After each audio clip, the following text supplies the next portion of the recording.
इसके बाद है cash in hand. Cash in hand की वेरिफिकेशन के लिए क्या क्या चीज़ें करेंगे? बहुत बहुत चांसेस होते हैं कि कैश जो है वो एम्बेजल हो जाए, उसकी जो है चोरी की जा सके। तो सब अगर तो पॉसिबल है तो ऑडिटर खुद गिने, जो कैश काउंट है वो खुद करे। जो लास्ट डे जिस दिन बैलेंस शीट बनती है उस दिन ऑडिटर पर्सनली कैश काउंट करे। अगर उसके लिए नहीं पॉसिबल है कैश काउंट करना, जैसे सपोज बैंक है, बैंक के अंदर तो सिर्फ कैश ही कैश है, तो ऑडिटर फिजिकली कैसे काउंट कर पाएगा इतना कैश? तो वो टेस्ट चेक कर सकता है उस टाइम पर।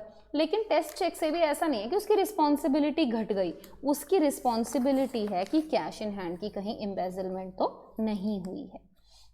अगर जो कैश है वो एक ऑर्गेनाइजेशन की कई जगहों पर रखा है तो ऑडिटर को उस कैश को मंगवा लेना चाहिए और कैशियर की प्रेजेंस में उसकी वेरिफिकेशन करनी चाहिए। क्यों एक जगह मंगवा लेना चाहिए? कई बार क्या होता है, अगर आप परचेज डिपार्टमेंट में कैश देख रहे हैं और वहाँ कुछ कमी है तो कोई दूसरी डिपार्टमेंट से या दूसरी जगह से कैश को पूरा कर देते हैं। लेकिन अगर पूरी ऑर्गेनाइजेशन में जितना भी कैश है सारा आपने एक ही जगह पर मंगवा लिया तो ऑडिट जो कंपनी है वो ऐसा नहीं कर पाएगी कि कैश की कमी को दूसरी जगह से मंगवा कर पूरा कर सके। सर्टिफिकेट फॉर कैश ऑब्टेन करना पड़ेगा। मतलब अगर कोई अलग ब्रांच है या कोई सेल्स रिप्रेजेंटेटिव है उनके पास कैश पड़ा है तो ऑडिटर जो है उन इंसानों से प्रमाण पत्र ले लेगा कि आप वो प्रमाणित कर देंगे कि हमारे पास ये कैश पड़ा है। ऑडिटर सरप्राइज चेक भी कर सकता है, सरप्राइज कैश काउंट भी कर सकता है साल में 1-2 बार। वेरीफाई कॉइन्स ऑल्सो, ऑडिटर को कॉइन्स भी वेरीफाई करने चाहिए, ये भी बहुत इंपॉर्टेंट है। इसको लेकर एक केस था, London oil storage company limited versus सियर हासलच एंड कंपनी। क्या हुआ था इसमें? ऑडिटर ने क्या किया, कॉइन्स वेरीफाई नहीं किए। बैलेंस शीट के अकॉर्डिंग तो थे 796 पाउंड्स, लेकिन जब फिजिकली चेक किया तो पता चला कि सिर्फ 30 ही कॉइन्स थे हमारे पास। तो जो बची हुई अमाउंट थी वो एम्बेजल हो गई थी, वो चोरी कर ली थी। जिसने कॉइन्स रजिस्टर में रिकॉर्ड करने थे उस इंसान ने ये चोरी कर ली। तो ऑडिटर की लायबिलिटी प्रूव हुई जब कोर्ट में केस गया, क्योंकि उसने सर्टिफाई कैसे कर दिया बैलेंस शीट में जब तक फिजिकली वेरीफाई नहीं किया था। तो ऑडिटर जो है वो लायबल ठहराया गया। दूसरा केस था deputy secretary ministry of finance versus SN Das Gupta. इसके अंदर भी ऐसा ही हुआ था कि बैलेंस शीट में कैश बैलेंस कुछ और दिखाया गया था लेकिन एक्चुअली कैश जो है वो कुछ और था। तो क्या हुआ, ऑडिटर ने क्लर्क को भेज दिया अपने और उस क्लर्क ने जाकर ये चेक कर दिया और वेरीफाई कर दिया और ये गलती हो गई। तो ऑडिटर जो है वो गिल्टी ठहराया गया था क्योंकि ऑडिटर की रिस्पॉन्सिबिलिटी थी कि उसे अपना कैश खुद वेरीफाई करना चाहिए था। और तीसरा है registrar of companies versus PM Hegde. इसके अंदर क्या हुआ था कि जो ऑडिटर है ना उसने कैश इन हैंड को वेरीफाई नहीं किया। वो क्या करता था, कैश को या तो जिस दिन बैलेंस शीट बननी है उससे पहले ही वेरीफाई कर जाता था या बैलेंस शीट बनने के अगले साल वेरीफाई करता था। जैसे अगर बैलेंस शीट 31 दिसंबर को बनी है तो वो 5 जनवरी को वेरीफाई कर देता था। जिस दिन बैलेंस शीट बनती है उस दिन वो वेरीफाई नहीं करता था, तो इसीलिए वो लापरवाही के लिए गिल्टी ठहराया गया।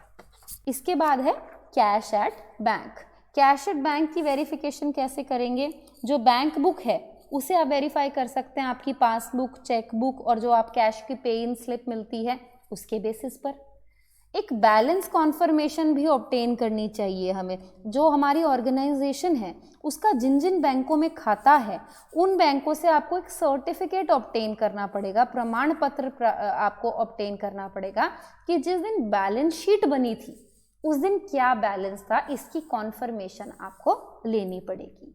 अगर जो balance as per bank book और balance as per passbook match नहीं करता तो ऑडिटर को क्या बनानी पड़ेगी, एक बैंक रिकंसिलिएशन स्टेटमेंट। अगर क्लाइंट ने पहले ही बना रखी है एक BRS तो उसको चेक कर सकता है और उसके अंदर अगर उनको कोई संदिग्ध आइटम लगते हैं तो क्लैरिफिकेशन ले सकता है। अब आपने अगर कोई अमाउंट डिपॉजिट की है बैंक में तो उस पर इंटरेस्ट भी मिलता होगा, तो जो कैश एट बैंक है उसको इस तरीके से भी तो आप वेरीफाई कर सकते हो कि जो इंटरेस्ट रिसीव हुआ है उसके बेसिस पर भी चेक किया जा सकता है। अगर ऑर्गेनाइजेशन की अलग अलग जगहों पर ब्रांचेस हैं तो एक टेक्निक होती है जिसको कहते हैं कीटिंग, वो भी की जा सकती है। ये अपने इंडिया में नहीं होती, ये बाहर होती है। कीटिंग में क्या होता है कि जो बैंक का बैलेंस है ना उसे आर्टिफिशियल रूप से बढ़ाकर दिखाया जाता है बुक्स के अंदर। कैसे कर सकते हैं? लेट्स से बिजनेस की कई बैंक की ब्रांचेस में अकाउंट है, मैंने चेक इशू किया अपनी एक ब्रांच से दूसरे बैंक के लिए और मैंने उसे दिखा दिया कि मैंने दूसरे बैंक में पैसा डिपॉजिट कर दिया है। अब अगर मैंने दूसरे बैंक में पैसा डिपॉजिट किया है तो ऑटोमेटिकली उस बैंक में तो कैश इंक्रीज हो जाएगा, उस बैंक का बैलेंस बढ़ जाएगा। लेकिन जिस बैंक से मैंने पैसा डाला, चेक इशू किया, उस बैंक का पैसा घटा नहीं। क्यों? क्योंकि वहाँ रूल है कि 3 से 4 दिन लगते हैं चेक की कलेक्शन का। तो जब तक चेक कलेक्ट नहीं होगा तब तक पैसा नहीं घटेगा। तो मेरी एक ब्रांच में तो पैसा बढ़ गया और मेरी दूसरी ब्रांच से पैसा घटा नहीं, तो मेरा जो बैंक बैलेंस है वो आर्टिफिशियली बढ़कर दिखाई दे रहा है। तो ऐसे फ्रॉड को डिटेक्ट करने के लिए ऑडिटर क्या करेगा? जैसे सपोज मैंने 31 मार्च को ये चीज़ की, ठीक है, तो 31 मार्च को मेरा दूसरे ब्रांच में तो पैसा ज़्यादा दिख गया और पहली ब्रांच से मेरा पैसा घटा नहीं, क्योंकि पहली ब्रांच से जो मेरा पैसा कटेगा वो तो 3-4 अप्रैल तक कटेगा। तो ऑडिटर इसकी वेरिफिकेशन कैसे कर सकता है? अगले साल के कुछ 10 दिनों की भी वेरिफिकेशन कर ले कि 10 दिनों में वो पैसा जाकर कट जाएगा। लेकिन इंडिया में ये नहीं होता। इंडिया में क्यों नहीं होता? क्योंकि इंडिया में बैंक तभी पैसा अकाउंट में डिपॉजिट करता है जब चेक क्लियर हो जाए। के बाद है cash in transit. Cash in transit क्या होता है? ऐसी भी ऑर्गेनाइजेशंस होती हैं जिनकी बहुत सारी ब्रांचेस होती हैं। आपने ब्रांच पढ़ा है ना, ब्रांच अकाउंटिंग, तो ब्रांच अकाउंटिंग में क्या होता है कि डिफरेंट ब्रांचेस ना साल के एंड में, लास्ट डेज में कैश सेंड करती हैं, जो उन्होंने कमाया है वो अपने हेड ऑफिस को सेंड करती हैं। तो कई बार क्या होता है, साल के एंड में हेड ऑफिस को सूचना तो मिल गई कि कैश आ रहा है, लेकिन लास्ट डे तक कैश पहुंच नहीं पाता, तो उसे हम क्या कहेंगे? कैश इन ट्रांजिट, कि कैश अभी रास्ते में है, मार्ग में है, जो अभी तक पहुंचा नहीं है। तो इसको कैसे वेरीफाई करेंगे? The cash in transit shown in the balance sheet of the head office should be verified with the details received from the various branches. आपको अलग अलग जो बैंक, अलग अलग जो ऑर्गेनाइजेशन की शाखाएं हैं वो डिटेल्स भेजेंगी, उसको आप बैलेंस, जब हेड ऑफिस ने अपनी बैलेंस शीट में कैश इन ट्रांजिट दिखाया तो वो अमाउंट आप टोटल चेक कर सकते हैं कि अलग अलग ब्रांचेस ने कितना कैश की डिटेल भेजी है। तो जितने कैश की डिटेल उन्होंने भेजी होगी उसी का सम टोटल तो कैश इन ट्रांजिट होगा जो हेड ऑफिस ने दिखाया होगा, तो वो मैच हो सकता है। Money not received in the last days of the year would have necessarily been received in the beginning of the next year. Obvious बात है, आपने बैलेंस शीट बनाई, बैलेंस शीट बनाने तक पैसा नहीं पहुंच पाया, ट्रांजिट में था, तो पहुंच जाएगा अगले साल की बिगनिंग के 7-8 दिनों में पहुंच जाएगा। तो अगले साल की जो बिगनिंग की डेज हैं, ऑडिटर उनकी भी रिसीट, उनकी भी रसीद चेक कर सकता है कि इस दिन कितना पैसा रिसीव हो गया है। इसके बाद है लोन ऑन मोर्टगेज। अगर आपने कोई लोन दिया है किसी भी सिक्योरिटी को गिरवी रखकर, तो उस लोन ऑन मोर्टगेज की वेरिफिकेशन कैसे की जाएगी? सबसे पहले तो ऑडिटर ये चेक करेगा कि जिस सिक्योरिटी को गिरवी रखवाकर लोन दिया गया है वो सिक्योरिटी क्लाइंट के ऑर्गेनाइजेशन के नाम पर हो गई है। फिर जो कागजात हैं मोर्टगेज को रिलेटेड, जो भी आपकी सिक्योरिटी है उससे रिलेटेड जितने कागजात हैं उनका निरीक्षण करेगा ऑडिटर कि उनमें कोई गलती तो नहीं है। Written communication should be done with the mortgager to verify the truth. जो इंसान लोन ले रहा है और अपनी सिक्योरिटी को गिरवी रख रहा है उससे भी पत्र व्यवहार किया जा सकता है, ये चेक करने के लिए कि लोन दिया भी है या नहीं। कंपनी के केस में तो हमारे पास लोन रजिस्टर होता है, उसमें सारी डिटेल्स हैं, उसके बेसिस पर वेरीफाई कर सकते हैं। अगर if there is large difference in the value of securities which have been mortgaged, अगर जो सिक्योरिटी है जिसको आपके पास गिरवी रखा गया है उसमें और लोन की अमाउंट में बहुत ज़्यादा डिफरेंस है, यानी गिरवी रखी हुई जो अमाउंट है, जो सिक्योरिटी है उसकी वैल्यू कम है और लोन आपने ज़्यादा पैसे का दे रखा है, तो एक रिजर्व क्रिएट होना चाहिए। ऑडिटर ये चेक कर ले कि जो लॉस होगा, अगर वो आपको लोन नहीं चुका पाता तो जो लॉस होगा उसके लिए कोई रिजर्व क्रिएट किया भी गया है या नहीं किया गया। अगर लोन दिया है तो कुछ इंटरेस्ट भी रिसीव करेंगे, तो जो लोन का एग्रीमेंट होगा उसके बेसिस पर इंटरेस्ट रिसीव्ड भी वेरीफाई किया जा सकता है। इसके बाद है गुडविल। गुडविल क्या है? हमारा इनटैंजिबल एसेट है। गुडविल बेसिकली क्या होती है? ऑर्गेनाइजेशन की रेप्यूटेशन होती है। ऑर्गेनाइजेशन की रेप्यूटेशन की जो वैल्यू है उसे हम गुडविल कहते हैं। तो गुडविल को आप कैसे वेरीफाई कर सकते हैं? सबसे पहले एग्जिस्टेंस, सबसे इंपॉर्टेंट, विद्यमानता। आप बताइए कि क्या गुडविल आप फिजिकली वेरीफाई कर सकते हैं? ये तो एक इंटेंजिबल एसेट है, इसको तो फिजिकली वेरीफाई कर ही नहीं सकते। तो चेक कर, तो गुडविल कब अराइज होती है? या तो आपने एक नया पार्टनर एडमिट किया है, पुराना पार्टनर रिटायर हो रहा है, या आपने बिजनेस को परचेज किया है। तो अगर बिजनेस को परचेज किया है तो गुडविल कैसे चेक करेंगे? परचेज एग्रीमेंट के अंदर होगा। परचेज एग्रीमेंट के अंदर जो भी चीज़ें लिखी होंगी वहाँ से आप उसकी वैल्यू चेक कर सकते हैं। और अगर गुडविल किसी पार्टनर के एडमिशन पर या रिटायरमेंट पर चेक कर रहे हैं तो उसे कैसे वेरीफाई करेंगे? पार्टनरशिप के डीड के बेसिस पर वेरीफाई कर सकते हैं। दूसरा है वैल्यूएशन। गुडविल हमेशा बुक वैल्यू पर यानी कॉस्ट प्राइस पर वैल्यू की जाती है, क्योंकि गुडविल के ऊपर कोई डेप्रिसिएशन थोड़ी ना चार्ज होगी। गुडविल कैसे वियर एंड टियर हो जाएगी? तो गुडविल के ऊपर डेप्रिसिएशन नहीं चार्ज की जाती है। इसके बाद है तीसरा राइट ऑफ। अब चाहे गुडविल के ऊपर डेप्रिसिएशन नहीं चार्ज की जाती हो, लेकिन एक पार्ट हर साल कुछ पार्ट जो है वो गुडविल का वो राइट ऑफ किया जाता है। क्यों किया जाता है? क्योंकि गुडविल तो कुछ ही साल चलेगी ना, रेप्यूटेशन पर है आपके। उसके अगर सपोज एक कंपनी ने बिजनेस परचेज किया तो उस बिजनेस से जो आपको गुडविल मिली है वो गुडविल तो कुछ ही साल चलेगी ना, उसके बाद तो आपको अपना काम, अपनी रेप्यूटेशन खुद बनानी पड़ेगी। तो हर साल जो गुडविल है उसको राइट ऑफ करना पड़ता है। तो इसके राइट ऑफ को कैसे चेक करेंगे? ऑडिटर जो है वो चेक कर सकता है। कंपनी के केस में तो रेजोल्यूशन पास की गई होगी, क्योंकि जो डायरेक्टर्स हैं उनके ऊपर होता है वो कि वो गुडविल को राइट ऑफ करने के क्या प्रोविजंस बनाते हैं। कंपनी के केस में डायरेक्टर्स के बेसिस पर, और पार्टनरशिप के केस में कैसे चेक कर सकते हैं? जो पार्टनर्स हैं, जो पार्टनरशिप अग्रीमेंट किया गया है उसमें लिखा होगा कि गुडविल को कैसे राइट ऑफ किया जाएगा। पेटेंट्स। पेटेंट क्या होता है? पेटेंट एक ऑफिशियल डॉक्यूमेंट होता है जो एक राइट देता है आपको। अगर आपने कोई इन्वेंशन बनाई है तो उस इन्वेंशन को बनाने का, उसे यूज़ करने का या उसे सेल करने का जो राइट होगा उसे हम कहेंगे पेटेंट। तो पेटेंट के केस में क्या क्या चीज़ें चेक करेंगे? सबसे पहले ओनरशिप कैसे वेरीफाई करेंगे पेटेंट की? ऑडिटर को चेक करना पड़ेगा हर पेटेंट को, उस कितनी क्वांटिटी है, किस डेट को वो रजिस्टर हुआ है, कितने पीरियड के लिए उसकी रजिस्ट्रेशन हुई है, ये सारी चीज़ें ऑडिटर पर्सनली चेक करेगा। अगर पेटेंट आपने कोई इन्वेंशन की और सरकार ने उसे अप्रूव कर दिया तो सरकार ने उसको अप्रूव करने के लिए सर्टिफिकेट इशू किया होगा, उस सर्टिफिकेट को चेक कर सकते हैं। अगर आपने पेटेंट खरीदा है किसी से, यानी किसी ने इन्वेंशन की और उस इन्वेंशन को यूज़ करने के लिए आपने पेटेंट खरीद लिया, तो उसे कैसे चेक करेंगे? परचेज का एग्रीमेंट होगा, उस एग्रीमेंट के बेसिस पर आप चेक कर सकते हैं। बड़ी ऑर्गेनाइजेशन है जहां बहुत सारे पेटेंट्स हैं, वहां आप लिस्ट मंगवा लेंगे पेटेंट्स की और उसके बेसिस पर डिटेल्स चेक कर सकते हैं। इसके बाद क्या है? Revenue expenses. अब आप मुझे एक बात बताइए, जो पेटेंट को परचेज करने का खर्चा है वो रेवेन्यू होगा या कैपिटल होगा? कैपिटल होगा। लेकिन उसके बाद जो रिन्यू करते हैं, हर साल उसका रिन्यूअल करवाने का जो खर्चा है वो रेवेन्यू एक्सपेंस होगा।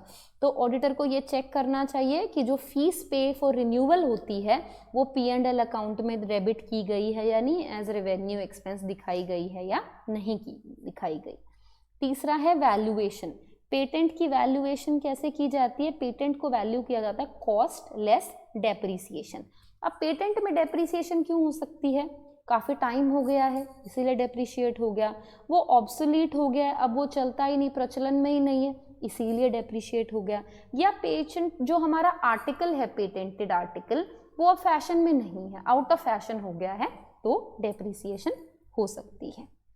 Right of. अब पेटेंट को भी आप राइट ऑफ करेंगे जितने टाइम के लिए पेटेंट वैलिड है। जैसे सपोज 16 साल के लिए पेटेंट वैलिड है तो हर साल आप कुछ कुछ पार्ट राइट ऑफ करेंगे ताकि लास्ट ईयर में वो कंप्लीटली खाली हो जाए। इसके बाद है कॉपीराइट्स। कॉपीराइट क्या होता है? कॉपीराइट होता है एक ऐसा राइट जिसमें हम कोई भी लिटरेरी वर्क यानी जैसे कोई भी क्रिएशन है, आपकी रिटन क्रिएशन है, आपने कोई किताब लिखी, आपने कोई टेक्स्ट बुक लिखी, आपने कोई कविता लिखी, कोई भी नॉवल लिखी, किसी भी तरह की चीज़ को लेकर जो राइट है वो कॉपीराइट के अंदर आता है।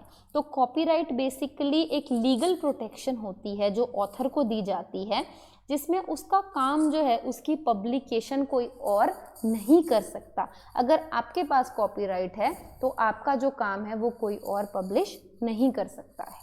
तो कॉपीराइट के अंदर हम क्या चेक करेंगे? सबसे पहले ownership and existence. Ownership and existence कैसे चेक करेंगे? अगर ओनरशिप चेक करनी है तो आपके पास एक लिस्ट होगी जिसके अंदर पूरी पब्लिशर से आप लिस्ट ले लेंगे, जिसके अंदर सारी डिटेल्स होंगी। कॉपीराइट की जितनी भी किताबें हैं उनकी कॉपीराइट की डिटेल्स मिल जाएंगी। और कैसे चेक कर सकते हैं? आपके पास कोई रजिस्ट्रेशन सर्टिफिकेट होगा। क्यों? क्योंकि हर कॉपीराइट को आपको रजिस्टर करवाना पड़ता है। तो अगर रजिस्टर करवाया तो उसका सर्टिफिकेट होगा, उस सर्टिफिकेट का कोई नंबर लगा होगा, उसके बेसिस पर कर सकते हैं। अगर आपने कॉपीराइट किसी से परचेज किया है, यानी कोई ऑथर था, उसने कोई किताब लिखी लेकिन उसे पब्लिश करने का राइट आपने उससे परचेज कर लिया, तो इसको कैसे वेरीफाई करेंगे? परचेज किया है तो परचेज एग्रीमेंट होगा, उस एग्रीमेंट के बेसिस पर चेक कर सकते हैं। रजिस्टर हो चुका है तो रजिस्ट्रेशन सर्टिफिकेट होगा, उसके बेसिस पर चेक कर सकते हैं। दूसरा है वैल्यूएशन। जो कॉपीराइट है उसकी वैल्यूएशन बेटा ज़्यादा स्टेबल नहीं होती, स्थिर नहीं होती। क्यों? क्योंकि जैसे जैसे टाइम पास होता है कॉपीराइट की वैल्यू भी घटती जाती है। अगर जो पब्लिकेशन है उसकी बहुत ही कम सेल चल रही है तो फिर हम कॉपीराइट को राइट ऑफ कर देते हैं। वैसे बैलेंस शीट में कॉपीराइट कैसे दिखता है? कॉस्ट लेस, जितना अमाउंट हम राइट ऑफ करते हैं ना उस साल के लिए, वो हम कॉस्ट में से घटाकर बैलेंस शीट में उसका मूल्यांकन करते हैं। इसके बाद बात करते हैं ट्रेडमार्क की। तो ट्रेडमार्क क्या होता है? ट्रेडमार्क बेसिकली होता है एक वर्ड, फ्रेज, सिंबल या डिज़ाइन। कोई एक शब्द भी हो सकता है, कोई पूरी लाइन भी हो सकती है, कोई सिंबल भी हो सकता है, या कोई ऐसा डिज़ाइन भी हो सकता है जिससे एक ऑर्गेनाइजेशन अपने प्रोडक्ट्स को दूसरों के प्रोडक्ट से डिफरेंट दिखाती है।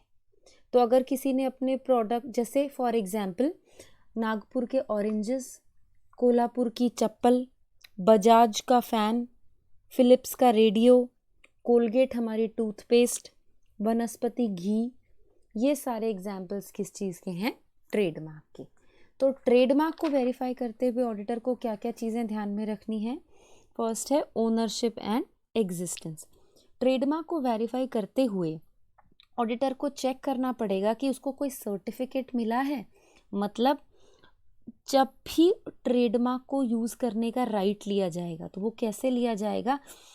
इसकी रजिस्ट्रेशन करवानी पड़ती है बेटा controller general of patent, design and trademark, इनके पास जाकर इसकी रजिस्ट्रेशन करवानी पड़ती है। तो जब ये रजिस्टर होगा तो एक सर्टिफिकेट इशू किया जाएगा कंट्रोलर जनरल द्वारा।